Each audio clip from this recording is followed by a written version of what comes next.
Future's in our hands. We have the choices, we have the opportunities, we have the knowledge. You have to grasp them. I mentioned the most serious, the environmental crisis.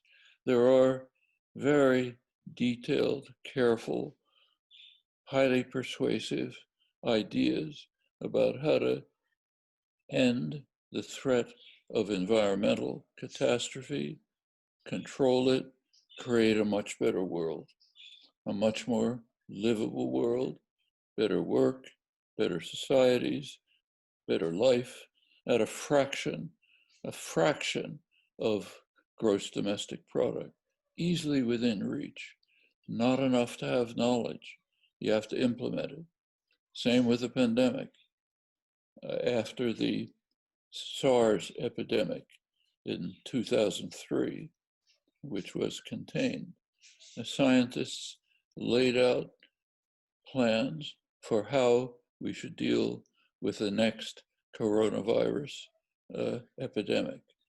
They knew it was coming, and they presented detailed plans as to how to deal with it. Well, what happened? The drug companies weren't interested. They have huge resources, enormous profits, but they're businesses.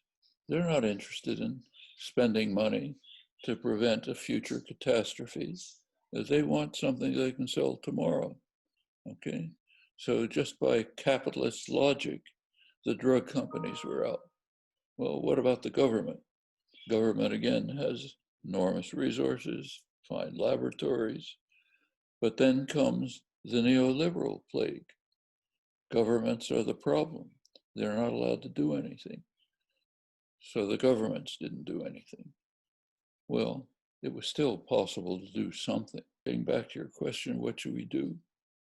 Take things under control.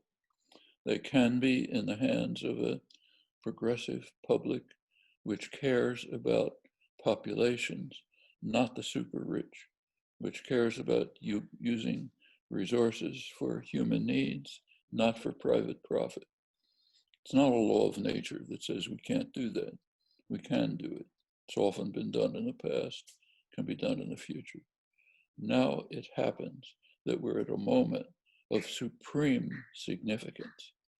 The fate of organized human society hangs in the balance.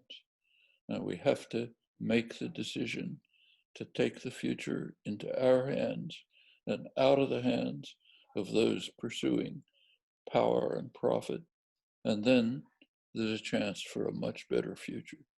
If it isn't done, we can say goodbye to each other.